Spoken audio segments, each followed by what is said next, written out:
Anywhere you go, give it all. Hello, Mabel. Finally came.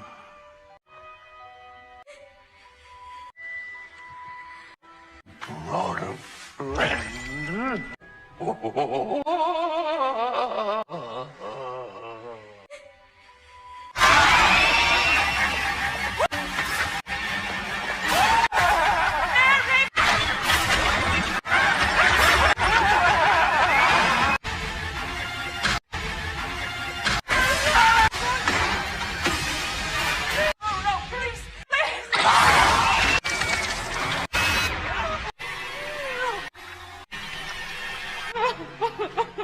ഇന്ന് നമ്മൾ കാണാൻ പോകുന്നത് ഇറ്റ് വെൽക്കം ടു ഡെറി സീരീസിലെ 6ാമത്തെ എപ്പിസോഡാണ്.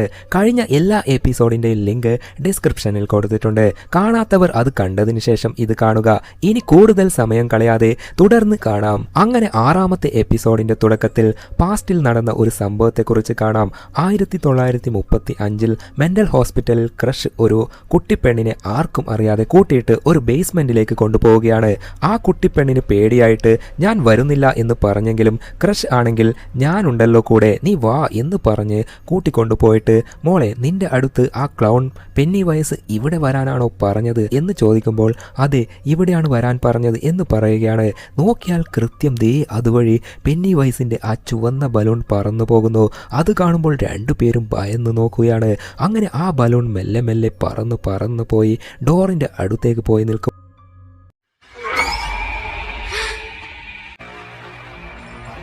പെട്ടെന്ന് പെന്നിവൈസിന്റെ കൈ വന്ന് ആ ബലൂണിനെ പിടിക്കുകയാണ്. അത് കണ്ടപ്പോൾ കുട്ടിപ്പെണ്ണ് പേടിച്ച് അവിടുന്ന് ഓടാൻ നോക്കിയെങ്കിലും ക്രഷ് അവളെ പിടിച്ചു നിർത്തി. നീ പേടിക്കണ്ട, ഞാനില്ലേ കൂടെ എന്ന് പറയുകയാണ്. പെന്നിവൈസ് ആണെങ്കിൽ അവർക്ക് മുന്നിൽ അവൻ്റെ ആ കൊടൂര ഭാവം കാണിച്ച് ബലൂൺ പിടിച്ചു നിൽക്കുകയാണ്. സീൻ അവിടെ കട്ട് ചെയ്താൽ ഇപ്പോൾ പാസ്റ്റിൽ നിന്നും പ്രസന്റിലേക്ക് വന്നാൽ വില്ലിനെ ആണെങ്കിൽ അച്ഛൻ ഹാൻഡ്ലോൺ വഴക്ക് പറയുകയാണ്. എടാ ബഗഡ, ആര് പറഞ്ഞിട്ടാ നിങ്ങൾ അണ്ടർഗ്രൗണ്ടിലേക്ക് പോയത്? നിങ്ങൾ വന്നില്ലായിരുന്നെങ്കിൽ എൻ്റെ ഫ്രണ്ടുകാരൻ ഇപ്പോഴും ജീവനോടെ ഉണ്ടായേനെ. നിങ്ങൾക്കൊക്കെ വേണ്ടിയാണ് അവൻ്റെ ജീവൻ പോയത് എന്നൊക്കെ പറഞ്ഞ് അവനെ വഴക്ക് പറയുകയാണ്. അച്ഛാ, എൻ്റെ ഫ്രണ്ട്സിന് എൻ്റെ സഹായം ആവശ്യമുണ്ട്, അതുകൊണ്ടാണ് ഞാൻ ആ അണ്ടർഗ്രൗണ്ടിൽ പോയത്. ഇനിയും എന്നെ ആവശ്യമുണ്ടെന്ന് അവർ പറഞ്ഞാൽ ഞാൻ ഇനിയും പോകും. നിങ്ങളെ കൊണ്ട് എന്നെ തടഞ്ഞു നിർത്താനൊന്നും പറ്റില്ല എന്ന് അവൻ പറയുകയാണ്. എടാ പൊട്ട, നിങ്ങൾ എന്തൊക്കെയാ ചെയ്യുന്നേ? അത് വളരെ അപകടം പിടിച്ച സ്ഥലമാണ്, അവിടെ എന്തും സംഭവിക്കാം, ജീവൻ വരെ പോകാം എന്ന് പറയുമ്പോൾ ഞാൻ മരിച്ചാലും കുഴപ്പമില്ല, എൻ്റെ ഫ്രണ്ട്സിനെ ഒരിക്കലും ഞാൻ ബലി കൊടുക്കില്ല എന്ന് വില്ല് പറയുകയാണ്. കലിപ്പിലായ ഹാൻഡ്ലോൺ ഓൻ്റെ മോന്തക്കിട്ട് ഒരൊറ്റ അടി. അത് കണ്ടപ്പോൾ വില്ലിൻ്റെ അമ്മ ഞെട്ടുകയാണ്. എന്നാൽ ആ നാട്ടിൽ ചെറിയ കുട്ടികളെ അടിക്കുന്നത് തന്നെ തെറ്റാണ്. അത് ശരി, നിങ്ങൾ എന്നെ അടിച്ചു അല്ലേ, ഇനി മുതൽ ഞാൻ നിങ്ങളോട് മിണ്ടാൻ പോലും വരില്ല എന്ന് പറഞ്ഞ് ചൊടിച്ചിട്ട് അവിടെ നിന്ന് പോവുകയാണ്. മിലിറ്ററി ബേസ് വിട്ടു തന്നെ അവൻ സൈക്കിൾ എടുത്തു പോവുകയാണ്. മറ്റൊരു വശത്ത് റോണിയുടെ അച്ഛന് ഹാങ്ങിനെ അന്വേഷിക്കുന്നു എന്ന രീതിയിൽ പോസ്റ്ററൊക്കെ ഒട്ടിച്ചിട്ടുണ്ട്. അത് കണ്ട് ജനങ്ങൾ ഓരോരുത്തരും ഹാങ്ങിനെ കണ്ടുപിടിക്കാൻ നോക്കുകയാണ്. ആ പോസ്റ്റർ റോണിയുടെ കയ്യിലും കിട്ടി. അതേപോലെ ലില്ലി ആണെങ്കിൽ അവിടെ ഫ്രണ്ട്സിന്റെ അടുത്ത് അവൾക്ക് അണ്ടർഗ്രൗണ്ടിൽ നിന്ന് കിട്ടിയ ക്രിസ്റ്റൽ ദണ്ട് എടുത്തു വന്ന് കാണിച്ച് അന്ന് ഞാൻ രക്ഷപ്പെട്ടത് ഈ ക്രിസ്റ്റൽ കിട്ടിയത് കൊണ്ടാണ്. പെന്നിവൈസ് എന്റെ അടുത്ത് വരെ വന്നു, പക്ഷെ ഈ ക്രിസ്റ്റലിൽ നിന്ന് ഒരു തീജ്വാല ഉണ്ടായി. ഈ ക്രിസ്റ്റൽ കാണുമ്പോൾ പെന്നിവൈസിന് ഭയം വന്ന പോലെ എനിക്ക് തോന്നി, അതിനാലായിരിക്കും അത് എന്നെ ആക്രമിക്കാതെ തിരിച്ചു പോയത് എന്നൊക്കെ പറഞ്ഞുകൊണ്ടിരിക്കുമ്പോൾ അന്നേരം മെർജി അത് തൊടുമ്പോൾ ഇതാരും തൊടരുത്, ഇത് എനിക്ക് കിട്ടിയതാണ്, ഇത് എന്റെ കയ്യിൽ ഉള്ള കാലം വരെ പെന്നിവൈസിന് എന്നെ ഒന്നും ചെയ്യാൻ പറ്റില്ല, ഇത് ഞാൻ തന്നെ വെച്ചേക്കാം എന്ന് പറയുകയാണ്. ശരി ശരി, ഇനി അടുത്ത പ്ലാൻ എന്താ എന്നൊക്കെ പറഞ്ഞ് അടുത്ത കാര്യം ഡിസ്കസ് ചെയ്തുകൊണ്ടിരിക്കുമ്പോൾ ലില്ലി ആണെങ്കിൽ ഈ ക്രിസ്റ്റൽ ഉപയോഗിച്ച് പെന്നിവൈസിനെ കൊല്ലാൻ പറ്റും എന്ന് തോന്നുന്നു, നമുക്ക് വീണ്ടും അണ്ടർഗ്രൗണ്ടിൽ പോകാം, ഇത് വെച്ച് പെന്നിവൈസിനെ നശിപ്പിക്കാം. അത് കേട്ട് ദേഷ്യം വന്ന റോണി, നീ എന്താ ഇനിയും നമ്മളെ കൊല്ലാൻ നോക്കുകയാണോ? ഭാഗ്യം കൊണ്ടാണ് നമ്മൾ അവിടുന്ന് രക്ഷപ്പെട്ടത്, അവിടെ പോകാൻ തന്നെ കാരണം നീയാണ്, ഇനി വീണ്ടും ഞങ്ങളെ കൊല്ലാൻ നോക്കുകയാണോ എന്ന് കലിപ്പിൽ പറയുകയാണ്. അന്നേരം റിച്ചാർഡ് ഇടയിൽ കയറി, നിങ്ങൾ ഒച്ച ഉണ്ടാക്കല്ലേ, നിങ്ങൾ വഴക്കിടാൻ പാടില്ല, നമ്മൾ അടിച്ചു പിരിയുന്നതാണ് പെന്നിവൈസിന്റെ ആവശ്യം, നമ്മൾ ഒത്തൊരുമയോടെ നിന്നാൽ മാത്രം നമുക്ക് ഇതിൽ നിന്ന് രക്ഷപ്പെടാൻ പറ്റൂ, ദയവ് ചെയ്ത് പ്രശ്നങ്ങൾ ഉണ്ടാക്കല്ലേ എന്ന് പറഞ്ഞെങ്കിലും അതൊന്നും അവർ കേൾക്കുന്നതേയില്ല. ഓരോരുത്തരും പരസ്പരം വഴക്കുണ്ടാക്കുകയാണ്. ശേഷം ഓരോരുത്തരും പിണങ്ങി അവിടുന്ന് പിരിഞ്ഞു പോവുകയാണ്. ഇപ്പോൾ ഡിക്കിനെ കാണാം. അവൻ കാട്ടിലുള്ള ആ പഴയ കെട്ടിടത്തിലേക്ക് പോയി മദ്യപിക്കാൻ വേണ്ടി വലിയൊരു ബോട്ടിലെടുത്ത് എല്ലാവരോടും സംസാരിച്ച് അങ്ങനെ അതിനുശേഷം മറ്റൊരു റൂമിൽ പോകുമ്പോൾ അവിടെ ഹാങ്ങിനെ കാണുകയാണ്. അത് കണ്ട് ഡിക്കിന് ഭയങ്കരമായ ഷോക്ക്. ആക്ച്വലി ഹാങ്ങും ക്രഷും വില്ലിൻ്റെ അമ്മയോട് സഹായം ചോദിച്ചിരുന്നില്ലേ? അതിനാൽ വില്ലിൻ്റെ അമ്മയാണ് ഹാങ്ങിനെ ഇവിടെയാണ് സേഫ് എന്ന് പറഞ്ഞ് ഇങ്ങോട്ട് കൂട്ടിക്കൊണ്ടുവന്നത്. ഇപ്പോൾ ഹാൻലോൺ ആണെങ്കിൽ എനിക്ക് ഇതിനൊന്നും കൂട്ടുനിൽക്കാൻ പറ്റില്ല എന്ന് പറഞ്ഞ് അവിടുന്ന് പോവുകയാണ്. മറ്റേ വശത്ത് റോണി ആണെങ്കിൽ ആകെ ടെൻഷനിലാണ്. വില്ല് പുറകെ പോയി അവളെ നിർത്തി സമാധാനപ്പെടുത്തുകയാണ്. വില്ല് അവളെ സമാധാനിപ്പിക്കുമ്പോൾ കെയറിങ്ങോടെ സംസാരിക്കുന്നത് കാണുമ്പോൾ റോണിക്ക് വില്ലിനോട് ഒരു ഇഷ്ടം തോന്നുകയാണ്. ആ സ്നേഹം അതിര് കടന്ന് രണ്ടുപേരും പരസ്പരം കിസ് ചെയ്യാൻ പോകുമ്പോൾ പെട്ടെന്നൊരു ഹോൺ അടിക്കുന്ന ശബ്ദം. തിരിഞ്ഞു നോക്കുമ്പോൾ അത് വില്ലിൻ്റെ അമ്മയാണ്. നടുറോട്ടിൽ എന്താടാ പരിപാടി, മര്യാദയ്ക്ക് ഇങ്ങോട്ടേക്ക് വാടാ, രണ്ടുപേരും വന്ന് കാറിൽ കയറ് എന്ന് പറഞ്ഞ് അങ്ങനെ അവർ രണ്ടുപേരും കാറിൽ അവിടെ നിന്ന് പോവുകയും ചെയ്യുന്നു. അതിനുശേഷം വില്ലിൻ്റെ അമ്മ വില്ലിനെയും റോണിയെയും റോണിയുടെ അച്ഛനുള്ള സ്ഥലത്തേക്ക് കൂട്ടിക്കൊണ്ടു പോവുകയാണ്. അച്ഛനെ കണ്ടതോടെ റോണി ഓടിപ്പോയി കെട്ടിപ്പിടിച്ച് സ്നേഹപ്രകടനം നടത്തുകയാണ്. ആ അച്ഛൻ്റെയും മകളുടെയും സ്നേഹപ്രകടനം കാണുമ്പോൾ വില്ലിന് തൻ്റെ അച്ഛനോട് വഴക്കിട്ട് വന്നത് ഓർത്ത് ഒരു ഗിൽട്ടി ഫീലിംഗ്, കുറ്റബോധം തോന്നുകയാണ്. വില്ലിൻ്റെ അമ്മ ഡിക്കിൻ്റെ അടുത്ത് ചെന്ന് നിങ്ങൾ ചെയ്ത സഹായത്തിന് നന്ദി എന്ന് പറയുമ്പോൾ ഡിക്ക് ആണെങ്കിൽ ആര് സഹായം ചെയ്തെന്ന് എനിക്കും നിങ്ങൾക്കും തമ്മിൽ ഒരു ബന്ധവുമില്ല എന്ന് പറഞ്ഞ് അവിടെ നിന്ന് പോവുകയാണ്. ഇപ്പോൾ മെർജി ആണെങ്കിൽ ഒറ്റയ്ക്ക് ആ ടവറിൽ പോയി നിന്ന് അവളുടെ മുഖം കണ്ണാടിയിൽ നോക്കിക്കൊണ്ടിരിക്കെ പെട്ടെന്ന് അവിടേക്ക് റിച്ചാർഡ് വന്ന് അവളെ തമാശക്ക് ഭയപ്പെടുത്തുകയാണ്. ആകെ ഭയന്ന മെർജി നീ എന്തിനാടാ ഇപ്പോൾ ഇങ്ങോട്ട് വന്നേ എന്ന് ചോദിക്കുമ്പോൾ ഞാൻ ഇടയ്ക്കിടയ്ക്ക് ഇവിടെ കയറി വന്ന് ഈ കളിപ്പാട്ടം ഫ്ലൈറ്റ് പറത്തിവിടാറുണ്ട് എന്ന് പറയുകയാണ്. അന്നേരം മെർജി ഞാൻ എൻ്റെ കണ്ണിലേക്ക് മരുന്ന് വെച്ച് കെട്ടാൻ വേണ്ടി വന്നതാ എന്ന് പറയുമ്പോൾ റിച്ചാർഡിന് മെർജിയോട് മേൽ ഒരു ക്രഷ് ഉണ്ടല്ലോ, അതിനാൽ എടി ഞാൻ തന്നെ നിനക്ക് മരുന്ന് വെച്ച് തരാം എന്ന് പറഞ്ഞ് അവളെ അവിടെ ഇരുത്തി അവൻ കണ്ണിലേക്ക് മരുന്ന് വെക്കാൻ തുടങ്ങി. ആ ബാൻഡേജ് എടുത്ത് മാറ്റിയപ്പോൾ അവളുടെ കണ്ണ് ഭയങ്കരമായിട്ടുണ്ട്. മരുന്ന് ഞാൻ തന്നെ ഇടാം എന്ന് പറഞ്ഞ് മെർജി മരുന്ന് പുരട്ടിയ ശേഷം റിച്ചാർഡ് ആണെങ്കിൽ കണ്ണിലേക്ക് ബാൻഡേജ് ഒട്ടിച്ചു വെക്കുകയാണ്. അങ്ങനെ അവർ കൂടുതൽ അടുക്കുകയാണ്. ശേഷം റിച്ചാർഡ് അവൻ കൊണ്ടുവന്ന കളിപ്പാട്ടം ഫ്ലൈറ്റ് എടുത്ത് പറത്തിവിടുകയാണ്. ആ കളിപ്പാട്ടം പറന്നു പോയി അവസാനം അണ്ടർഗ്രൗണ്ടിലേക്ക് ആ ഒരു ടണലിലൂടെ പോവുകയാണ്. ഇപ്പോൾ മറ്റേ വശത്ത് ഹാൻഡ്ലോൺ പോയി ഡിക്കിനെ മീറ്റ് ചെയ്തിട്ട് ആ ടണലിൽ കയറിയപ്പോൾ വെള്ളത്തിലേക്ക് ചാടിയപ്പോൾ നിന്നെ പിന്നീട് കണ്ടില്ലല്ലോ, എവിടെയാ നീ പോയത് എന്ന് ചോദിക്കുമ്പോൾ അവൻ ചില കാര്യങ്ങൾ പറയാൻ തുടങ്ങി. ഞാൻ ചെറുപ്പത്തിൽ ഒരുപാട് മോൺസ്റ്റേഴ്സിനെ കാണാറുണ്ടായിരുന്നു. അതെനിക്ക് ഒരുപാട് മാനസികമായി ബുദ്ധിമുട്ടുകൾ ഉണ്ടാക്കി. ആ കാര്യം ഞാൻ എൻ്റെ മുത്തശ്ശിയോട് പറയുമ്പോൾ മുത്തശ്ശി എൻ്റെ അടുത്ത് പറഞ്ഞു തന്ന ഒരു കാര്യമുണ്ട്. അതായത് നീ മനസ്സിൽ ഒരു ബോക്സ് സങ്കല്പിച്ച് നിന്നെ ശല്യം ചെയ്യുന്ന എല്ലാ മോൺസ്റ്റേഴ്സിനെയും ആ ബോക്സിലേക്ക് കയറ്റി ലോക്ക് ചെയ്തു വെക്ക് എന്ന് പറഞ്ഞിരുന്നു. ഞാൻ അതേപോലെ മനസ്സിൽ ഒരു ബോക്സ് സങ്കല്പിച്ച് അതിലേക്ക് മോൺസ്റ്റേഴ്സിനെ ഒക്കെ കയറ്റി ലോക്ക് ചെയ്ത പോലെ സങ്കല്പിച്ചു. അതിനുശേഷം എനിക്ക് മോൺസ്റ്റേഴ്സിനെ കാണാൻ പറ്റിയില്ല. ആ ശല്യം അങ്ങനെ ഇല്ലാണ്ടായി. എന്നാൽ ഞാൻ സങ്കല്പിച്ച ആ ബോക്സ് നേരത്തെ ഓപ്പണായി. അതിൽ നിന്ന് എല്ലാ മോൺസ്റ്റേഴ്സും പുറത്തിറങ്ങി എന്ന് പറയുകയാണ്. ഇതൊക്കെ കേൾക്കുമ്പോൾ ഡിക്കിന് എന്തോ മാനസിക നില തെറ്റിയ പോലെയാണ് തോന്നുന്നത്. കഴിഞ്ഞ എപ്പിസോഡിൽ നമ്മൾ ഒരു ബോക്സ് കണ്ടിരുന്നില്ലേ, തിളങ്ങി നിൽക്കുന്നത്? ആ ബോക്സിനെ കുറിച്ചാണ് ഇപ്പോൾ ഡിക്ക് പറഞ്ഞത്. അതൊക്കെ കേട്ട് ഹാൻഡ്ലോൺ അവിടെ ഇരുന്നിട്ട് ശരി, ഇങ്ങനെ പോയി കഴിഞ്ഞാൽ ഒന്നും ശരിയാവില്ല, പെട്ടെന്ന് ഫ്രഷായി പോയിക്കോ, നമുക്ക് ഒരുപാട് വർക്ക് ചെയ്തു തീർക്കാനുണ്ട് എന്ന് പറയുകയാണ്. അതിനുശേഷം ഹാൻഡ്ലോൺ വീട്ടിൽ എത്തിയപ്പോൾ ഭാര്യ അവിടെ ഡ്രസ്സൊക്കെ പാക്ക് ചെയ്യുന്നതായി കാണുകയാണ്. നീ എങ്ങോട്ടാടി പോകുന്നേ എന്ന് ചോദിക്കുമ്പോൾ നമ്മുടെ മകനെ നിങ്ങൾ അടിച്ചില്ലേ, അത് വലിയൊരു തെറ്റാണ്. അതേപോലെ ഇവിടെ നടക്കുന്നതൊന്നും ശരിയല്ല. നാളെ തന്നെ ഞാനും എൻ്റെ മകനും ഈ സിറ്റി വിട്ടു പോവുകയാണ്. നിങ്ങൾക്കും വേണമെങ്കിൽ വരാം മനുഷ്യ എന്ന് പറയുകയാണ്. എന്നാൽ ഹാൻഡ്ലോൺ ആണെങ്കിൽ എനിക്ക് വരാൻ പറ്റില്ല, എനിക്ക് ഒരുപാട് ജോലികളുണ്ട്, ഈ നാടിനെ രക്ഷിക്കണം. അത് കേട്ട് അവൾ കലിപ്പിൽ ശരി, നിങ്ങൾ എന്ത് വേണമെങ്കിലും ചെയ്യ്, വരുന്നുണ്ടെങ്കിൽ വന്നാൽ മതി, അല്ലെങ്കിൽ വരണ്ട എന്ന് പറഞ്ഞ് അവൾ അകത്തേക്ക് പോവുകയാണ്. അതിനുശേഷം ഇപ്പോൾ ലില്ലി ക്ലാസ്സിൽ ഇരിക്കുമ്പോൾ പെന്നി വൈസ് അവളോട് സംസാരിക്കുന്ന പോലെ ഫീൽ ആവാൻ തുടങ്ങി. നിന്റെ കൂട്ടുകാരെ നീ ഇങ്ങോട്ടേക്ക് കൂട്ടിക്കൊണ്ടുവന്നു, എന്നാൽ ഞാൻ അവരെ ഭക്ഷണമാക്കാതെ തിരിച്ചുവിട്ടു. എനിക്കതിൽ ഒരുപാട് വിഷമമുണ്ട്.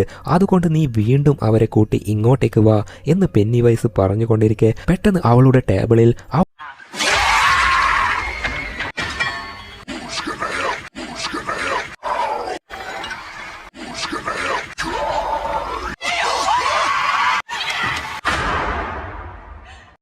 അവളുടെ അച്ഛൻ്റെ രൂപത്തിൽ മോൺസ്റ്റർ പ്രത്യക്ഷപ്പെട്ട് ഭയപ്പെടുത്തുമ്പോൾ ആകെ ഭയന്ന് അവൾ താഴെ വീഴുകയാണ്. അവളുടെ കയ്യിൽ ഉണ്ടായിരുന്ന ആ ക്രിസ്റ്റൽ ദണ്ട് ജ്വലിക്കാൻ തുടങ്ങി. ആകെ ഭയന്ന് ലില്ലി അത് അടച്ചു വെച്ച് പ്ലീസ് ദയവ് ചെയ്ത് ഇവിടുന്ന് പോയിക്കോ എന്ന് ഉച്ചത്തിൽ പറയുകയാണ്. അതൊക്കെ കണ്ട് ക്ലാസ് ടീച്ചർ എന്താണ് നീ ചെയ്യുന്നത്, എന്ത് പറ്റി എന്ന് ചോദിക്കുമ്പോൾ ഇപ്പോഴാണ് ലില്ലി നോർമലാകുന്നത്. അവൾ ചുമ്മാ അലറിയ പോലെയാണ് എല്ലാവർക്കും കണ്ടത്. അതിനാൽ എല്ലാവരും കളിയാക്കുമ്പോൾ ലില്ലി ആണെങ്കിൽ അവിടുന്ന് ഇറങ്ങിപ്പോവുകയാണ്. അന്ന് ഉച്ച ടൈമിൽ മെർജിയും റിച്ചാർഡും ഒരുമിച്ചിരുന്ന് ഭക്ഷണം കഴിക്കാൻ നോക്കുമ്പോൾ മെർജിയുടെ പുതിയ കൂട്ടുകാർ ഉണ്ടല്ലോ, അവർ അവിടെ വന്നിട്ട് എന്ത് പറ്റി മെർജി നിനക്ക്, ഇപ്പോൾ നീ എന്താ ഞങ്ങളോടൊന്നും സംസാരിക്കാൻ വരാത്തത്, നീ എന്താ ഞങ്ങളെപ്പോലെ വളരെ ഫേമസ് ആയ ആൾക്കാരുടെ കൂടെ കൂട്ടുകൂടാതെ ഇതേപോലുള്ളവനെ നാലാൾ അറിയാത്ത ഒരു പിരാന്തന്റെ കൂടെയാണോ ഇപ്പോൾ നിന്റെ ഫ്രണ്ട്ഷിപ്പ്. അത് കേട്ട് മെർജി മെല്ലെ എഴുന്നേറ്റ് അവളുടെ മുഖത്തുള്ള ബാൻഡേജ് അഴിച്ചു മാറ്റി കലിപ്പിൽ അവരെ നോക്കി. നിങ്ങൾ ഫേമസ് ആണെന്ന് ആരാ പറഞ്ഞേ, നിങ്ങൾ വെറും പ്രാന്തന്മാരാണ്, നിങ്ങളെ കൂടെ ആര് കൂട്ടുകൂടാനാ, എൻ്റെ ഫ്രണ്ടിനെ എന്തെങ്കിലും പറഞ്ഞാൽ എല്ലാറ്റിനെയും ഞാൻ കടിക്കും എന്ന് പറയുകയാണ്. അതൊക്കെ കണ്ട് മെർജി തന്നോട് സപ്പോർട്ടായി സംസാരിച്ചത് കണ്ട് റിച്ചാർഡിന് ഒരുപാട് സന്തോഷമാവുകയാണ്. അങ്ങനെ അടുത്ത സീനിൽ ലില്ലിയെ കൂട്ടാതെ മെർജിയും റിച്ചാർഡും വില്ലിൻ്റെ അച്ഛനെ കാണാനായി സോൾജേഴ്സ് എല്ലാവരും ചേർന്ന് എന്തോ ഒരു പാർട്ടി അവിടെ നടത്തുന്നുണ്ട്. മറ്റൊരു വശത്ത് ലില്ലി ആണെങ്കിൽ നേരെ ക്രഷിൻ്റെ വീട്ടിലേക്ക് പോവുകയാണ്. അവിടെ വീട്ടിൽ ആരും തന്നെയില്ല. എന്നാൽ ഡോർ ഓപ്പണിലാണുള്ളത്. ലില്ലി മെല്ലെ അകത്തേക്ക് കയറി നോക്കുമ്പോൾ അവിടെ ആരും ഇല്ല. എന്നാൽ അതൊന്നും കാര്യമാക്കാതെ അവൾ അവിടെയുള്ള സ്റ്റെപ്പ് കയറി മുകളിലോട്ട് പോവുകയാണ്. നോക്കുമ്പോൾ അവിടെ എന്തോ ഒരു ആൽബം കാണുകയാണ്. മെല്ലെ അത് ഓപ്പൺ ചെയ്ത് നോക്കുമ്പോൾ അതിൽ ക്രഷ് ചെറുപ്പത്തിൽ എടുത്ത ഫോട്ടോസും അവരുടെ ഫാമിലി ഫോട്ടോസൊക്കെ അതിലുണ്ട്. ഓരോ ഫോട്ടോസും മറിച്ച് നോക്കുമ്പോൾ ഒരു പേജിലെ ഫോട്ടോ കാണുമ്പോൾ ആകെ ഷോക്കാവുകയാണ്. ഇവൾ അണ്ടർഗ്രൗണ്ടിൽ പെന്നി വൈസിനെ കണ്ടിരുന്നതല്ലേ, ആ പെന്നി വൈസ് ക്ലൗണിൻ്റെ വേഷം ഇടാതിരുന്നാൽ എങ്ങനെയാണോ ഉണ്ടാകുന്നതോ അതേപോലെ പെന്നി വൈസിൻ്റെ അതേ മുഖമുള്ള ഒരു മനുഷ്യൻ്റെ ഫോട്ടോ. അതൊക്കെ നോക്കി നിൽക്കെ പെട്ടെന്ന് ക്രഷ് മേലെ കയറി വന്നിട്ട് നീ എന്താണ് ഇവിടെ ചെയ്യുന്നത് എന്ന് ചോദിക്കുമ്പോൾ ഞങ്ങൾ ആ തണലിലൂടെ അണ്ടർഗ്രൗണ്ടിൽ പോയപ്പോൾ അവിടെ വെച്ച് പെന്നി വൈസ് ഞങ്ങളെ കൊല്ലാൻ ശ്രമിച്ചു എന്ന് പറഞ്ഞ് കരയുകയാണ്. കരഞ്ഞ് ക്രഷിനെ പോയി കെട്ടിപ്പിടിക്കുകയാണ്. അന്നേരം ക്രഷിനെ സമാധാനിപ്പിച്ച് പേടിക്കേണ്ട, ഒന്നും സംഭവിച്ചില്ലല്ലോ എന്ന് പറഞ്ഞ് സമാധാനിപ്പിക്കുമ്പോൾ അന്നേരം ലില്ലി അവിടെയുള്ള ഒരു ഫോട്ടോ കണ്ട് ഷോക്കാവുകയാണ്. അതായത് ഇവൾ തണലിൽ കണ്ട ആ പെന്നി വൈസിൻ്റെ ഫോട്ടോ ഇവിടെയുണ്ട്. ആകെ ഷോക്കായി ഭയന്ന് അവൾ പുറകോട്ട് പോയിട്ട് ആ ഫോട്ടോയും ക്രഷിനെയും ഇടയ്ക്കിടയ്ക്ക് മാറി മാറി നോക്കിയിട്ട് ഷോക്കായി നിൽക്കുമ്പോൾ ഓ നീ ഈ രൂപത്തെയാണോ, ക്ലൗണിനെയാണോ നീ കണ്ടത്, നീ അതിനെ ഇങ്ങോട്ടേക്ക് വരുത്തിച്ചതിന് ഒരുപാട് താങ്ക്സ് എന്ന് പറഞ്ഞ് ഒരുപാട് സന്തോഷപ്പെടുകയാണ്. ലില്ലിക്കാണെങ്കിൽ ഒന്നും മനസ്സിലായില്ല. അവിടുന്ന് പുറകോട്ട് പോകുമ്പോൾ അവിടെ ക്ലൗണിൻ്റെ കോസ്റ്റ്യൂം ഒക്കെ കാണുകയാണ്. ഒരിക്കൽ കുട്ടികൾ ശ്മശാനത്തിൽ വെച്ച് പ്രേതങ്ങളുടെ ഒക്കെ ഫോട്ടോസ് എടുക്കുമ്പോൾ അതിൽ പെന്നി വൈസിൻ്റെ രൂപം പതിഞ്ഞിരുന്നില്ലേ, ആക്ച്വലി അത് പെന്നി വൈസ് ആയിരുന്നില്ല, ക്രഷാണ് പെന്നി വൈസിൻ്റെ വേഷം ധരിച്ച് ഇവരെ ഭയപ്പെടുത്താൻ പോയത്. ആക്ച്വലി ലില്ലി മെൻ്റൽ ഹോസ്പിറ്റലിൽ അഡ്മിറ്റ് ആയപ്പോൾ കരുതി കൂട്ടിയാണ് ക്രഷ് അവിടെ ചെന്ന് ലില്ലിയെ പരിചയപ്പെട്ടത്. ഇപ്പോൾ ക്രഷ് അവിടെ മുട്ടുകുത്തി നിന്ന് ലില്ലിയുടെ കൈ പിടിച്ചിട്ട് ആ ഫോട്ടോയിലുള്ളത് അത് എൻ്റെ അച്ഛനാണ്, കാർണിവലിൽ വർക്ക് ചെയ്യുകയായിരുന്നു, അച്ഛനെ എല്ലാവരും Pennywise the dancing clown എന്നാണ് വിളിച്ചിരുന്നത്, എൻ്റെ അച്ഛനെ എനിക്ക് ഒരുപാട് ഇഷ്ടമായിരുന്നു, ഫെസ്റ്റിവൽ ഉണ്ടാകുമ്പോൾ അച്ഛൻ ഓരോ നാട്ടിലേക്കായി പോയി പരിപാടി ചെയ്യുമായിരുന്നു, അങ്ങനെ പോയ അച്ഛനെ പിന്നീട് ഞാൻ കണ്ടിട്ടില്ല, അച്ഛൻ്റെ വേഷം മാത്രമേ എൻ്റെ കയ്യിലുള്ളത്, അച്ഛന് ഓർമ്മ വരുമ്പോൾ ഞാൻ ഇത് അണിഞ്ഞു നടക്കും എന്ന് പറഞ്ഞ് ക്രഷ് ഒരു കഥ പറയാൻ തുടങ്ങി. ഒരിക്കൽ ക്രഷ് പതിവ് പോലെ ഹോസ്പിറ്റലിൽ വർക്ക് ചെയ്തുകൊണ്ടിരിക്കുമ്പോൾ ഒരു കുട്ടിപ്പെണ്ണ് പെന്നി വൈസിനെ കുറിച്ച് പറയുന്നത് ആരും തന്നെ വിശ്വസിക്കുന്നതേ ഇല്ല എന്ന് ഒരു കുട്ടിപ്പെണ്ണ് സംസാരിക്കുന്നത് ക്രഷിൻ്റെ കാതിൽ കേൾക്കുകയാണ്. എന്ത് പെന്നി വൈസോ, ആരാ അവളോട് ആ പേര് പറഞ്ഞ് എന്ന് അതിശയം തോന്നി. ക്രഷ് ആ കുട്ടിപ്പെണ്ണ് പറയുന്നത് ശ്രദ്ധിച്ച് അവിടെ നിൽക്കുകയാണ്. പെന്നി വൈസ് എന്നോട് ബേസ്മെൻറ്റിലേക്ക് പോകണം എന്ന് പറഞ്ഞിരുന്നു എന്ന് അവിടെയുള്ള ഒരു ഡോക്ടറിൻ്റെ അടുത്ത് കുട്ടിപ്പെണ്ണ് പറയുകയാണ്. ഡോക്ടറാണെങ്കിൽ മോളെ പെന്നി വൈസ് സർക്കസ് കൂടാരത്തിൽ മാത്രമേ ഉണ്ടാവുള്ളൂ, നീ എന്തോ സ്വപ്നം കണ്ടതായിരിക്കും, പേടിക്കണ്ട കേട്ടോ എന്നൊക്കെ പറഞ്ഞ് കുട്ടിപ്പെണ്ണിനെ സമാധാനിപ്പിച്ച് ഡോക്ടർ അവിടെ നിന്ന് പോവുകയാണ്. അതിനുശേഷമാണ് ക്രഷ് ആ കുട്ടിപ്പെണ്ണിനെ കൂട്ടി നമുക്ക് പെന്നി വൈസിനെ കാണാൻ പോകാം എന്ന് പറഞ്ഞ് ബേസ്മെൻറ്റിലേക്ക് കൂട്ടിക്കൊണ്ടുപോയത്. അങ്ങനെ അവിടേക്ക് വന്ന പെന്നി വൈസ് ഒരു ബലൂൺ പിടിച്ച് Hello, Mabel. Finally came.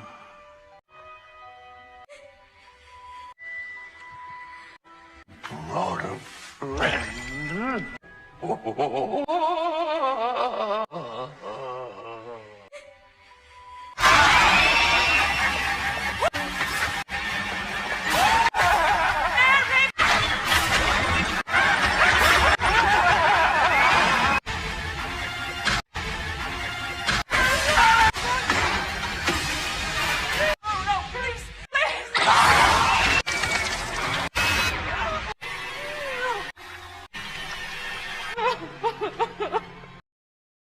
അവിടേക്ക് വന്ന പെന്നി വൈസ് ഒരു ബലൂൺ പിടിച്ച് കുട്ടിപ്പെണ്ണിന് കൊടുത്തിട്ട് കുഞ്ഞ് നിന്നോട് ഒറ്റയ്ക്ക് വരാനല്ലേ പറഞ്ഞത്, ഇതാരാ നിന്റെ ഫ്രണ്ടാണോ എന്ന് ചോദിക്കുമ്പോൾ ക്രഷ് അന്നേരം അച്ഛാ എന്നെ നിങ്ങൾക്ക് അറിയില്ലേ എന്ന് ചോദിക്കുകയാണ്. അന്നേരം പെന്നി വൈസ് ആണെങ്കിൽ ഓ ഈ ശരീരം നിന്റെ അച്ഛൻ്റെതാണോ എന്ന് ചോദിച്ച് ഭയങ്കരമായി ചിരിച്ചിട്ട് 128 പല്ല് കാണിച്ച് കുട്ടിപ്പെണ്ണിനെ കടിക്കാനായി വരുമ്പോൾ ക്രഷ് ആണെങ്കിൽ ആ കുട്ടിപ്പെണ്ണിനെ പിടിച്ച് എങ്ങനെയൊക്കെയോ ആയി അവിടുന്ന് രക്ഷപ്പെട്ട് ഓടുമ്പോൾ പെന്നി വൈസ് ആണെങ്കിൽ ഡാൻസ് ചെയ്തുകൊണ്ട് ഭയപ്പെടുത്തി അവരുടെ പുറകെ ഫോളോ ചെയ്തു പോകുന്നുണ്ട്.